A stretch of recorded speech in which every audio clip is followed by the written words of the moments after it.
Okay, so my post-fight reaction to last night's rematch between Sergey Kovalev and later Alvarez. Like most pundits, I had written off Kovalev after that knockout loss. That fight had the looks of a changing of the guard fight. You know, even though Alvarez is 34 years old himself, he was the much younger and fresher fighter of the two back in August of 2018. So last night I thought Kovalev would maybe even look like a shot fighter. I thought Alvarez would be able to do the job maybe even quicker. And when you add in the fact that Kovalev has legal problems, apparently he has some felony assault charges pending against him as he assaulted an internet model apparently. When you factor those two things in, you know, you're coming off a knockout loss, having some legal problems. It looked like all arrows were pointing to his demise last night. But you know, when the fighters entered the ring, it did not follow the expected narrative. And not only did Kovalev look confident, he looked rejuvenated. Alvarez, on the other hand, he looked composed as he was before, but he didn't look like he possessed the same fire that he did in their first fight. So, you know, this go around, Kovalev kept Alvarez on the defensive throughout the whole fight. You know, his punch placement was perfect.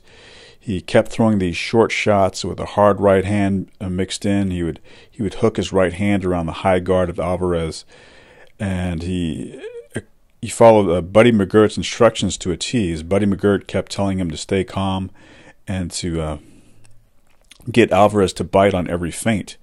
And he did just that. And his punch volume was just way too much for Alvarez. And Alvarez, for his part, he tried to visit the same watering hole like he did in their first fight. You know, he advanced behind a high guard. He threw a hard jab.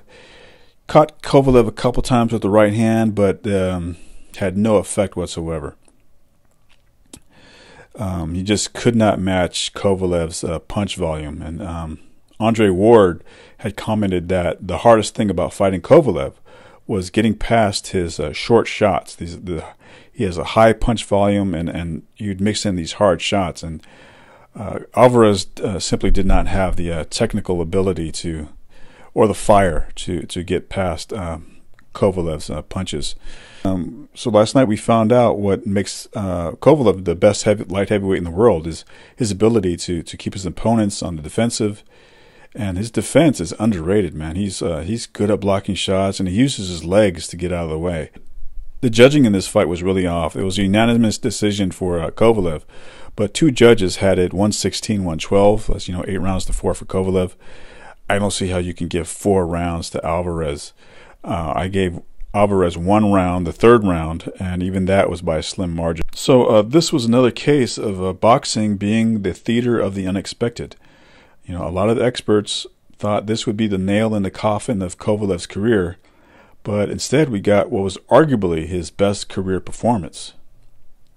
So assuming that he gets his legal affairs in order, he looks like he has regained his place as the #1 light heavyweight in the world now that Andre Ward is retired.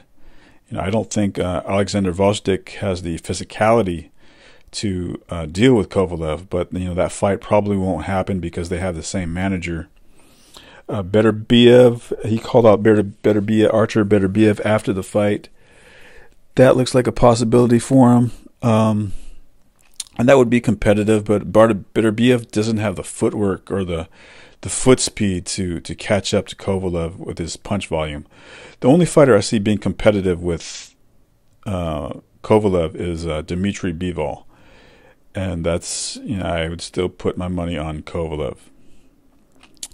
As for Alvarez, he's still a viable contender, but it's back to the drawing board for him. So that's all I have to say on that fight.